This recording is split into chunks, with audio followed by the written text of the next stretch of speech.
The Tai Chi master began in the late Southern Song Dynasty, a time when the Central Plains were frequently invaded by foreign countries. A foreign tribe called Di was seen attacking a city in the Central Plains. But despite their ferocious appearance, the tribe was quite adept at using war tactics. So, instead of battering rams to destroy the gates, they chose to send soldiers into the city by throwing them with catapults. And then, when the flying soldiers opened the city gates, the rest of the soldiers outside burst into the city, where they wreaked havoc and massacred the enemy soldiers. The Song army led by General Wei Linchuan tried to fend off the enemy, but they were outnumbered, making it difficult for them to deal with the invaders. Fortunately, a man named Zhang Junbao helped the city's soldiers against the Di tribal forces at this critical time. Junbao is a student of the Wuji martial sect who is good at fighting, allowing him to defeat enemy troops with relative ease. And in this battle, he did not fight alone. He was assisted by his martial sect mate, Shimei, who was reliable in fighting despite her young age. The war continued fiercely, and slowly but surely, the Song army was able to turn things around thanks to Junbao's help. At some point in the battle, a female warrior from the enemy camp challenged Linchuan to fight. Seeing Linchuan was having a bit of trouble fighting his opponent, Junbao then decided to help him. Not long after they fought, that female warrior suddenly retreated. It was because she wasn't really aiming for victory over Junbao. She had a special mission to steal something from him, and after she managed to get it, she went straight to the tribal leader, Prince Di, and handed over the object. It turned out to be the key that could break the seal that bound the demon sect master. Indeed, from the very beginning, Prince Di launched this attack so that he could steal the key from Junbao, who was entrusted with holding it. And so, because he had obtained the object he was after, Prince Di ordered all his army to retreat. But while they were all retreating, two tribal warriors decided to kidnap Shimei before they escaped from the city. Fortunately, Junbao heard Shimei's cries for help, and as soon as he realized that she was kidnapped, he jumped on the horses and chased them into the forbidden forest. But shortly after they entered the forbidden forest, the horse they were riding suddenly stopped and pranced in fear, sending both riders to the ground. It didn't take long to figure out why the horses were scared. There was a giant creature stalking them from a distance. They didn't know what it was, but it must be dangerous. The forest was completely silent as they watched their surroundings, waiting for the creature to appear. But suddenly, one of them was pulled to the ground. It turned out to be a giant caterpillar, and it was now targeting the one remaining soldier. Fortunately, when the giant caterpillar grabbed the soldier, Junbao came just in time to save Shimei. He then tries to fight the monster, then a woman comes out of nowhere and tames it. The woman, Yuer, explained that the forest was the territory of her pet giant caterpillar, and Junbao shouldn't have entered the forest without permission. But since he was forced to enter it to save Shimei, she was willing to let him go this time as long as they left immediately. Meanwhile, within the city walls, Wei Linchuan went to a city official to inquire about the reinforcements. But the official nonchalantly replied that the reinforcements would never arrive, much to his surprise. He tried to explain to the official the situation they were currently facing. Even if they managed to defend the city now, they wouldn't be able to survive without help if the enemy continued to attack in the future. But the official remained unmoved. He was even annoyed that Linchuan interrupted his lunch. At this moment, Linchuan realized he would not be able to change the official's mind. So, without further ado, he withdrew and let the official continue his lunch. Even so, he couldn't help but feel uneasy at the thought of the kingdom's dire state. Then Junbao met Linchuan to invite him to drink some wine. They were indeed childhood friends. It's just Junbao was more interested in entering the martial arts college, while Linchuan preferred to enlist in the military. And now, after seeing his best friend's prowess in fighting, he thought of taking Junbao into the army.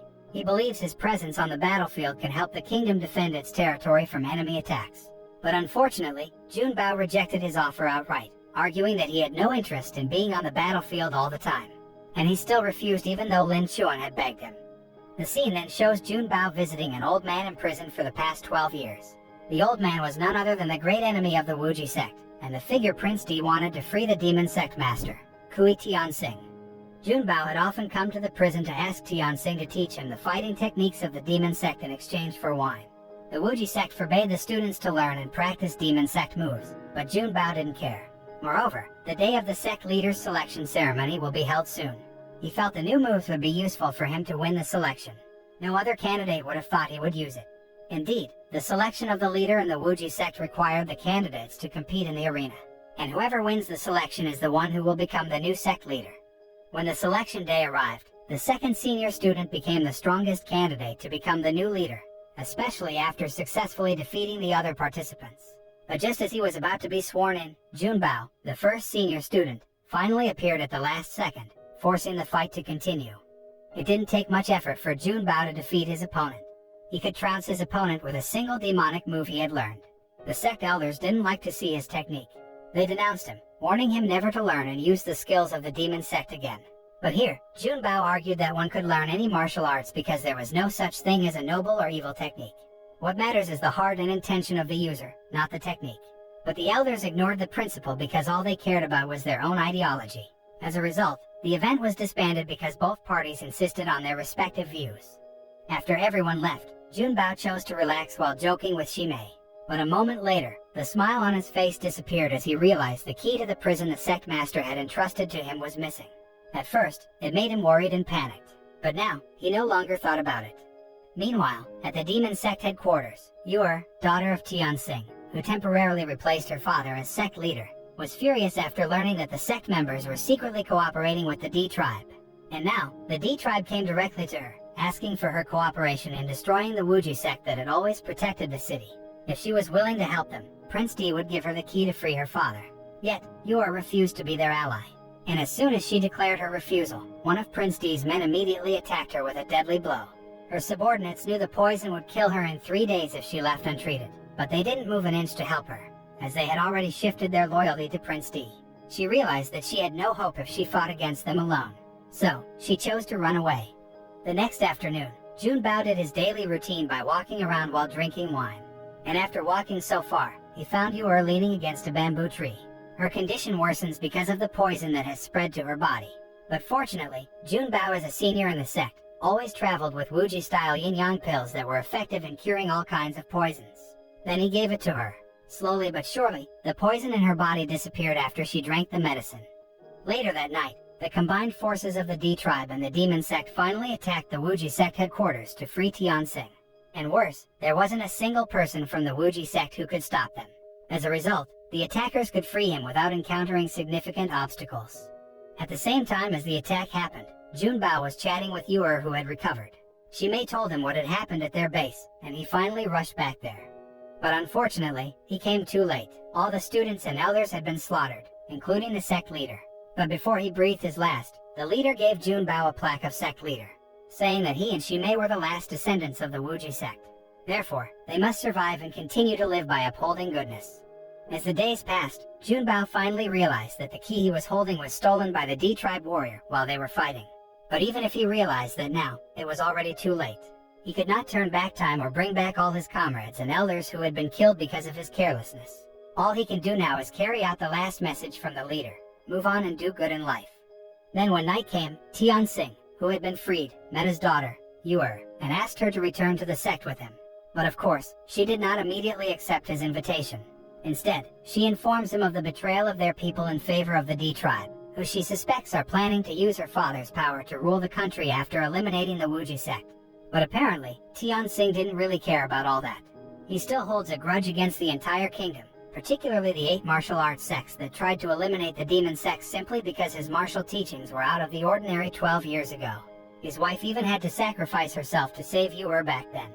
Even so, Tianxing returned to headquarters to warn his members who had betrayed the sect and almost got Yuer killed. But he is interrupted by the arrival of the masked man from the D tribe, who demands that he cooperate with the tribe in eradicating the 8 sects. He insisted that Tianxing owed the tribe a favor, so he had no right to refuse their request. Unexpectedly, Tianxing responded by throwing a sword at him, but the sword can be caught and bent easily by the masked man. On the other hand, Junbao, who held a grudge against the demon sect, finally decided to ask the heads of the 8 sects for help while gathering for a meeting. However, after he gave his greetings and told them the purpose of his arrival, none of the 8 chiefs responded. It was because they had all been killed by Tianxing, who then appeared in front of Junbao. Enraged, Junbao directly attacked the demon sect master, and a fight ensued. Fortunately, when he was about to lose to Tianxing, Yuer came to stop their fight before telling her father that Junbao had saved her life before. Hearing that fact, Tianxing couldn't help but let go of him. But just as he and Yuer were about to leave, the masked man reappeared and blocked the exit, forcing him to fight. After exchanging attacks for only a few moments, Tianxing lost the fight. Seeing Tianxing lose, Junbao took his place and fought the masked man. But he was also no match for the masked man, even though he managed to remove the mask. And how surprised he was when he saw the face behind the mask. It turned out to be his childhood friend, General Wei Linchuan. This is where it was finally revealed that the person who stole the key was Linchuan, who threw it at the female warrior. He did that betrayal because he was fed up with the corrupt officials who seemed to no longer care about the fate of the people and soldiers, those who allowed the invaders to enter the empire's territory. Yet, Linchuan was still willing to give Junbao a chance to follow him. Together, they can conquer the world. The offer was rejected by him. He thought if he had rejected Linchuan before, why should he accept him now, when he looked like a dangerous lunatic? Shimei was also annoyed with Linchuan, and she wanted to shut his mouth by killing him. But unfortunately, he was able to thwart her attacks with ease. He even strangled and poisoned the poor girl. Seeing that, Junbao tried to help her by beating Linchuan repeatedly. But that too ended in vain. In fact, it was he who was beaten by Linchuan. At this point, Tianxing seemed to realize that they would not be able to win against that monster. So, he called a giant caterpillar and told him to take Yu'er, Junbao, and Shimei away while he tried to fight Linchuan with his remaining strength. But he ended up dying at the hands of Linchuan. The tragedy still continues, however. Shortly after they escaped, Shimei could no longer endure the poison, and she died in Junbao's arms. The next day, Junbao seemed to be trying to calm himself down near Shimei's grave. But the enemy seemed to refuse to give him a chance to rest, and this time he had to face the two main warriors of the demon sect at once. And they attacked him mercilessly until one of their attacks sent him flying into the river.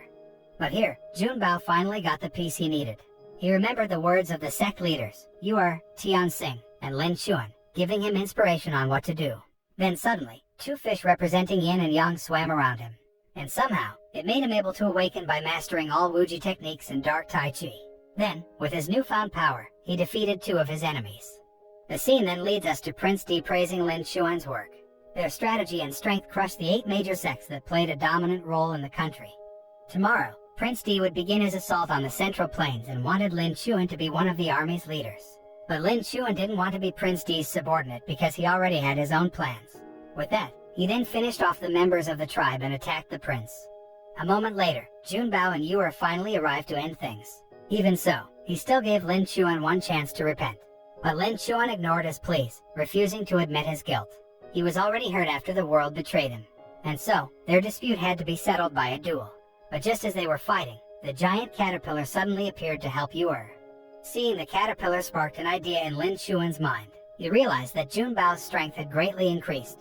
So, he needs something so that he can grow stronger. And the giant caterpillar had something he needed. Then, without wasting time, he jumped on top of the caterpillar and stabbed it with his bare hands to get its heart. He believes that eating the heart can multiply his strength somehow. In the end, Linchuan still lost to Junbao. In the afterlife, he might regret eating the poor caterpillar's heart. At the end of the film, Junbao and Yu'er decide to go their separate ways. She would look for a place where she could continue living in peace, whereas Junbao was seen walking toward the hills. The moral that can be learned from this movie is, if you want to be strong, just eat the heart of a giant caterpillar. Well, don't. Seriously, that's disgusting.